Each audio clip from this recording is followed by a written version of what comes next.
मेरी पहचान सिर्फ इतनी है कि I am born in India. Bharat मेरी पहचान है, भारत मेरा सम्मान है, भारत मेरा अभिमान है। आप मुझसे सब कुछ छीन सकते हो, मेरा तन, मेरा लहू, हर कुछ, मुझसे मेरी पहचान भारतीय होने की नहीं छीन सकते। और वही मेरी आइडेंटिटी है। मैं भारतीय हूं, इस पर बहुत गर्व है और इससे ऊपर कोई गर्व मुझे चाहिए भी नहीं। मैं भारत मां का बेटा हूं पहले, उसके बाद एक मां ने मुझे जन्म दिया है इस भारत स्थल, भारत भूमि पर। उसी के लिए कुछ लिखा था ये कि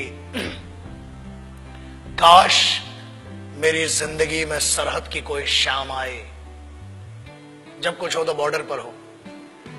काश मेरी जिंदगी में सरहद की कोई शाम आए, काश मेरी जिंदगी मेरे वतन के काम आए। न खौफ है मौत का और न आरज़ू है जन्नत की, मगर जब कभी जिक्र हो शहीदों का, काश मेरा भी नाम आए, काश मेरा भी नाम आए।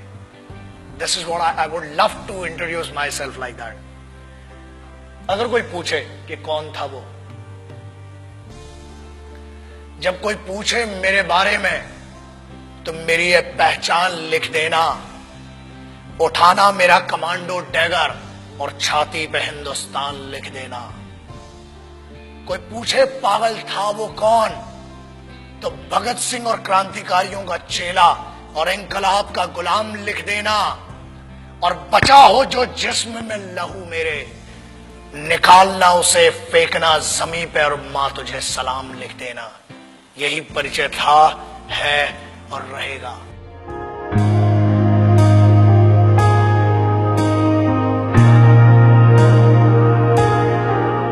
आजकल बहुत एक मुद्दा चल रहा है, देशभक्ति। कुछ लोगों ने उसे हिंदुओं से जोड़ दिया, कुछ ने मुसलमानों से जोड़ दिया, कुछ ने सिखों से, कुछ ने ईसाइयों से। एक बात याद रखना, हम पहचान हैं एक ऐसा महाविद्यालय, एक ऐसी university. It's like an university, it's like a college, the country is like college. We may have different wings, we may have different subjects, but we all belong to one college and that college is Bharat, राष्ट्र। आप उसको हुब्बुल वतनी कह लें उर्दू में, अरबी में, उसको आप जननी जन्मभूमिश्च कह लें, आप संस्कृत में, आप मादरे वतन कह लें, वतन की इज्जत कह लें, आप कुछ भी कह लें। आज बहुत जरूरी हो गया है उस ट्रेटर, उस गद्दार, या बेहतर लैंग्वेज में उसको गद्दार और चूतिया कहेंगे, उसकी बात करना जो आज की डेट में बड़ा सेलिब्रिटी बन के फिर रहा है। Let's talk about that person जिसने हर फौजी और हर इस भारत मां के बेटे को हर्ट किया है। आज उसके बारे में बात करना बहुत जरूरी हो चुका है। न हिंदुओं से न मुसलमानों से इस मुल्क को तकलीफ है गद्दार और बेईमानों से, जिन्हें हम हार समझ बैठे थे गला अपना सजाने को, वही अब नाग बन बैठे हम ही को काट खाने को। पिछले 2-3 महीने it has been disturbing me a lot.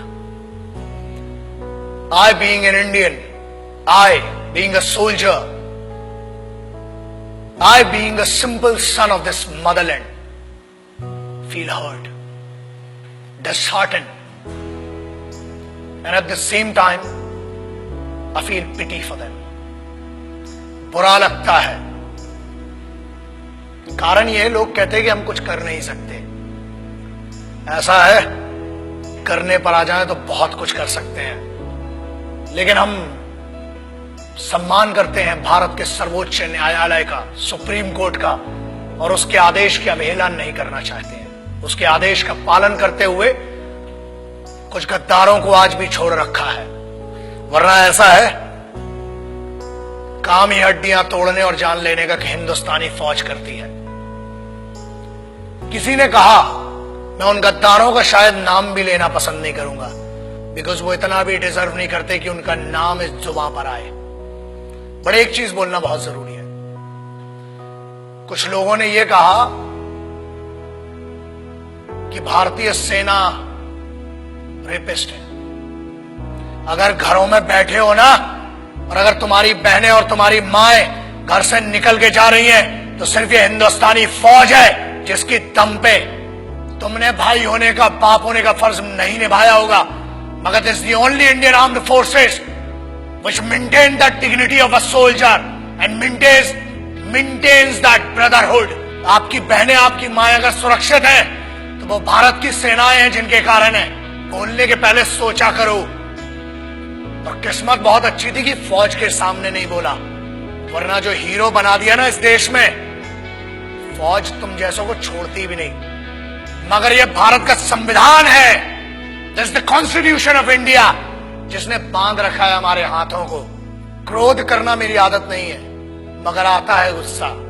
इसलिए आता है क्योंकि चाणक्य ने कहा था कि अक्सर मैंने झूठे लोगों को मुस्कुराते हुए देखा है। जो सच बोलता है और दिल से बोलता है उसको गुस्सा बहुत आता है। और ये गुस्सा इस बात का है कि इस देश में कुत्तों को मारने की परमिशन नहीं है, इसलिए अभी तक बचे हुए हो। फौज को रेपिस्ट बोलते हो। Ask your sisters and your mothers, ask your family members, if there are 10 young boys and if there is a single soldier, ask a girl, ask a young girl, where would she go for the help and whom would she ask for the help? And I ensure this, that girl would go to a soldier and ask, and she'll say one thing, certainly she'll say, and she'll use this word, भैया मेरी मदद कीजिए। क्या है ये? जवानी संभल नहीं रही है तो बताओ। 23 साल में शहीद आजम भगत सिंह, राम प्रसाद बिस्मिल, अशफाकुल्ला खान, चंद्रशेखर आजाद बड़ा बड़ा काम करके चले गए। बहुत गर्मी है, अरे सेना ज्वाइन करो, भारत की फौज, आओ दुश्मनों से लड़ो ना। घर के अंदर क्यों दुश्मनी का माहौल बनाते हो? एक बात कही गई जिसपे बड़ा दर्द हुआ कि अफजल, अरे वो गद्दार टेररिस्ट, उसके लिए बोलते हो, उसको हीरो बना दिया तुमने, वरना कोई जानता भी नहीं था। ऐसे बहुत आए गद्दार, बहुतों को फांसी लगाई। उसको कहा गया कि अफजल हम शर्मिंदा हैं, तेरे कातिल जिंदा हैं। I feel ashamed for these guys. तेरे कातिल मतलब क्या है? What do they want to say? तेरे कातिल कौन हुए? भारत का संविधान, सर्वोच्च न्यायालय ने उसको फांसी सुनाई है। हर हक दिया इस बात का कि पहले आपकी पिटीशन दायर हो, आपके ऊपर पूरा मुकदमा चलाया गया। अरे समस्या ये, हम तो आतंकवादियों को भी क्या बोलूं, भाषा फिसल जाएगी तो बहुतों के परखच्चे उड़ जाएंगे। आप कहते हो कि तेरे कातिल, चलो, it means you are blaming the constitution of India. Bharat के अगेंस्ट में कहने की न हमने तुम्हें छूट दी है और न आजादी। आजाद हुए हो तो भी इस फौज के कारण और उन क्रांतिकारियों के कारण जिनने अपना लहू बहाया है इस मिट्टी के लिए।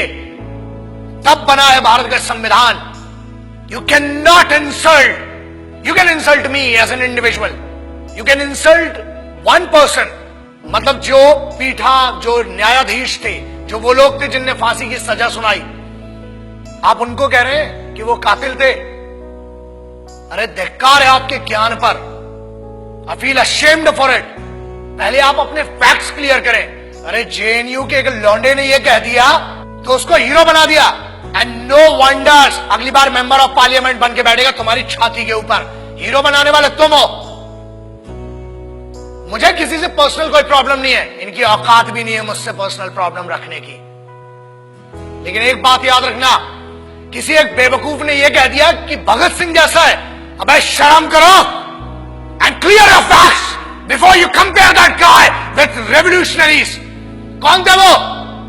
किसकी बात कर रहे हो? उस इंसान की who can not deliver two right sentences in one particular language. आप उसकी कंपैरिजन कर रहे हो जो भारत के संविधान को गद्दार कह रहा है। आप उनकी बात शहीद आजम, भगत सिंह, सुखदेव, राजगुरु, ऐसे लोगों से कर रहे हो। कौन थे वो? पता है तुम्हें? तुम एक क्लास के एक छोटे से सब्जेक्ट को पढ़ के ज्ञानी बताते हो और तुम ये कहते हो कि क्रांति लाओगे। क्रांति होती क्या है? क्रांति सबसे पहले शुरू होती है राष्ट्र से।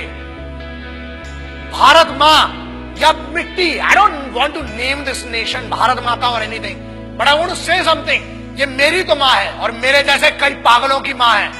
याद रखना, बहुत छूट मिल गई है। अपनी आजादी का गलत उपयोग मत करो, वरना अगर छूट देना आता है तो लगाम लगाना भी आता है। बोलने की आजादी है, ठीक है, हमने आजादी दी है, बट वो आजादी किसने दी है? The freedom has been given to you by the constitution of this country. The Honorable Supreme Court has some guidelines. The Honorable Constitution of this country has some guideline. And we must respect that. आज आप एक बंदे को जिसको जमानत पर छोड़ा गया है उसको हीरो बना दिया। मेरा उस बच्चे से और मेरा उस लड़के से कोई पर्सनल प्रॉब्लम नहीं है, मगर याद रखना इस देश का हर दुश्मन मेरा दुश्मन है। इस भारत माता, इस मिट्टी के ऊपर कोई भी बात करेगा, that guy, that person has to face me and the soldiers of this country. आप कैसे भारतीय सेना को रेपिस्ट कह सकते हो? शर्म करो उस सेंटेंस के ऊपर। अगर आज भी बच्चियां सुरक्षित हैं, if the Indian youth, if everybody, whoever is doing whatever they want to do, if this freedom has been given to them, it is just because of one thing, that Indian Army, Navy and Air Force, the Indian Armed Forces are fighting for you day and night. जब तुम सोने जाते हो तब उनकी duty का वक्त शुरू होता है। शर्म खाओ इस बात के लिए। और याद रखना, भारत को तोड़ने की कोशिश मत करो, ना हिंदुओं से न मुसलमानों से। इस मुल्क को तकलीफ थी, है, कुछ गद्दारों से और कुछ बेईमानों से। And I'm telling you on behalf of every Indian, यार आप क्या बात करते हो? मैं इस देश के यूथ का सबसे बड़ा फैन हूं और मैं कहता हूं, मैं इनका फैन हूं, भारतीय युवाओं का। The Indian youth, I am your biggest fan. और याद रखना, अपनी आजादी का गलत उपयोग मत करो, क्योंकि आप जिस ट्रैक पर ले जा रहे हो, तुम इसलिए बचे हो आज तक क्योंकि भारत के संविधान ने आज भी जानवरों, कुत्तों को मारने की आजादी नहीं दी है। अगर होती तो कब के निकल चुके होते। और आज भी इंतजार कर रहे हैं कि तेरा निर्णय सर्वोच्च न्यायालय करेगी। और अगर नहीं किया, keep my words and take my words. ये चेहरा याद रखना, हम बोलते कम है, घसीटते और मारते ज्यादा है। जय हिंद, वंदे मातरम, इंकलाब जिंदाबाद, भारत माता की जय। याद रखना।